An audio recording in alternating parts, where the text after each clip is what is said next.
Hey everyone, and welcome to my second hot rod review video. Right now I'm on my way to a local car show to meet a guy I know. He's got a couple of different hot rods and I don't know what he's bringing. So as of right now, thanks to the title, you know more about this video than I do. Hopefully he'll give us a ride along, kind of tell us a few things about his car, and we'll really get a good look at it. Hopefully he tells us a few things about it. Also while I'm there, I'm planning to talk to a few different people, maybe get some pictures of their cars, and maybe we can bug them to let us do a review of their car at some point in the future. So let's go have some fun.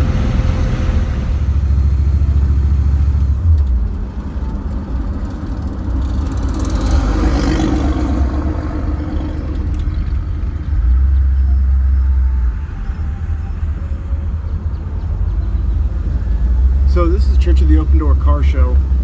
They do it about first Saturday of every month, starting in the summer, and then I actually think this is the last one they're doing this year.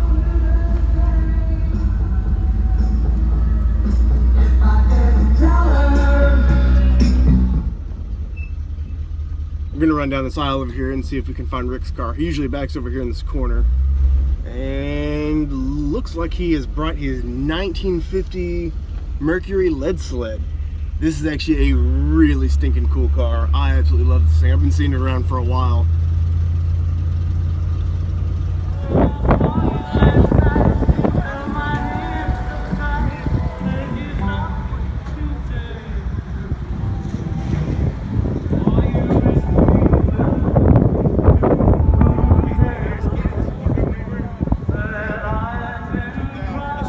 I guess some of my questions are going to bug you with, like, what engine and transmission do you have in here? It's got a 350 Chevy V8 in it.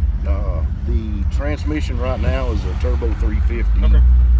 That before Christmas we're going to have a 700R in it with nice. John Goebel is going to build that with he builds a real trick setup to where that's what this button is for, lock your torque converter in and out. Oh, okay, gotcha. So as opposed to it just automatically locking up when it wants to, you can do it when you want to. Okay, and that does, on the 350 it does that now? No. Oh, okay. When you get the 700. Putting things in that I can do. Gotcha. Previous to putting the transmission. Okay. In. Cool. I get that. Neat. And it's got the stock rear end in it. It's 343 gears. Okay. That'll be really good whenever you have the 700R4. Yeah. Once I get the 700 in, it'll be great. Right now, running down the highway. 60, 65, you feel like you're pushing it. Right, okay. And suspension's all stock other than airbags, so it drives kind of like a pig. Gotcha. I mean, it's a much smoother ride than mine is, but mine's also got cut springs. So. Yeah, well, that's basically just because of the airbags. Gotcha. It rides great. Yeah. Still has a 67-year-old suspension up front, so it kind of. So is it the stock suspension setup there? Yes. Okay. The only difference is the airbags, and then it has a mid-70s Ford pickup power steering box. Okay.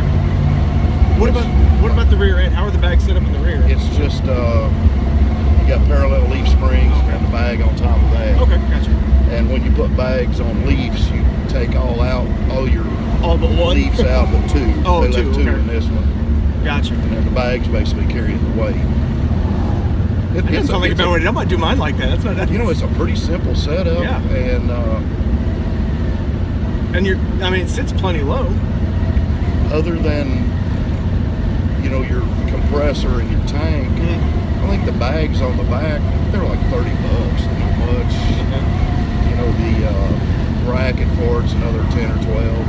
It's no biggie because I've changed bags on both sides on the back and had to put a new hanger on one side because the thing broke one day. Just how stuff made of metal is, it breaks every now and then. Right. But it doesn't ride and drive like a new one, but you got to give up a little for the cool factor too. Yeah, absolutely. Is this a digital gauge setup that you got here, or no, what am I seeing here? It's just a black piece of plastic covered up a hole. Oh, okay. All the instrumentation's right there. Gotcha. I didn't know like when it was Dakota Digitals or. No, to me that just wouldn't be right in a car like this. Okay. You know, it'd be I'm just now noticing all the gauges down here. too much modern stuff. Yeah, I hear you. It was great too when I put electric windshield wipers in it. That thing, you can just pop it out and reach right in there and do everything rather than crawling up under the dash. How far have you driven this thing? Like what's your... Furthest I've driven it is to the cruising the coast in the Gulf of Mississippi. Wow. We've had it there a couple times. We've been to Springfield, Missouri a couple times in it. I can barely get mine out of Waco. Well, when I first got this one, that was a challenge. It had all kind of little bugs that needed rectifying, and every time you drove it, something would either break or fall off, and you'd go home and fix it, and eventually you got a little more, I don't know, less tense when you drove it. You know, I'm kind of at the point where mine, it's just like, it's either gonna break or it's not, so I just keep driving it.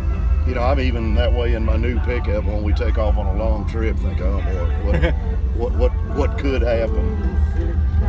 I was gonna ask about the louvers in the hood. Like, did the person that built it do the louvers? Yes. Or? I've never seen another set of louvers set up like that. Any particular reason they did it like that? Or? I don't know. I always tell the story that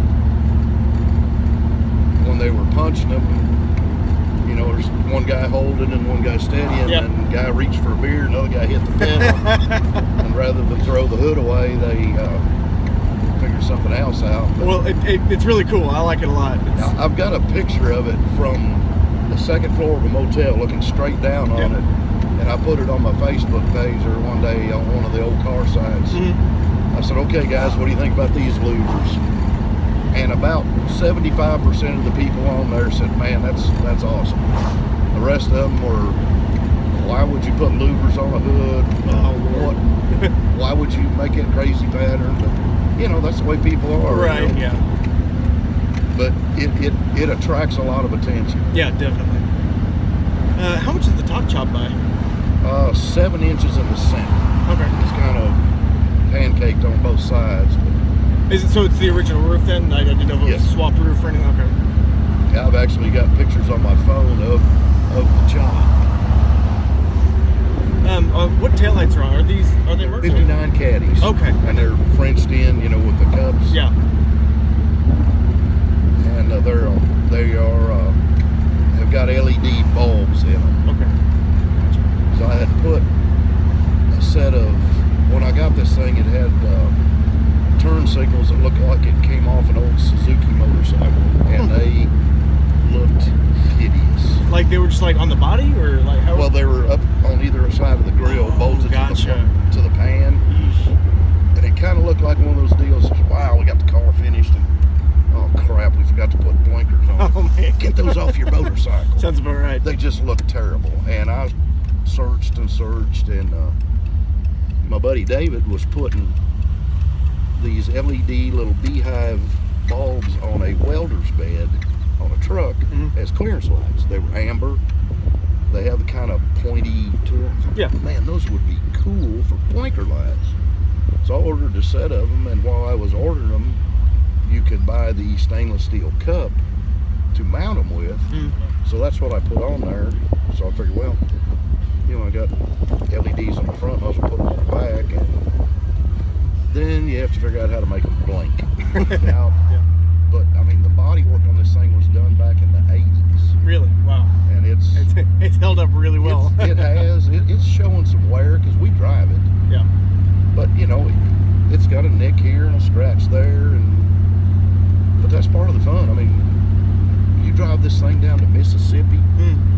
Everybody is coming by taking pictures. Every time you stop for gas. My wife just loves this car. She feels like a celebrity in it. Well, see, and I've been seeing this car for a long time before I actually got to meet you, and so I've seen your car all over the place. Well, as you can tell, we're not afraid to drive it. Yeah, definitely. My other one, I've got a little 32 Ford now. If we take it somewhere, we've got to take it on a trailer because it's just too dadgum small for 2 old people. Your orange luggage, one? Yeah. Okay. It's just, you know, if you're going to run down to Temple, that's fine. But anything after that is way too far to ride in that car. Gotcha. But yeah, we've really enjoyed this thing.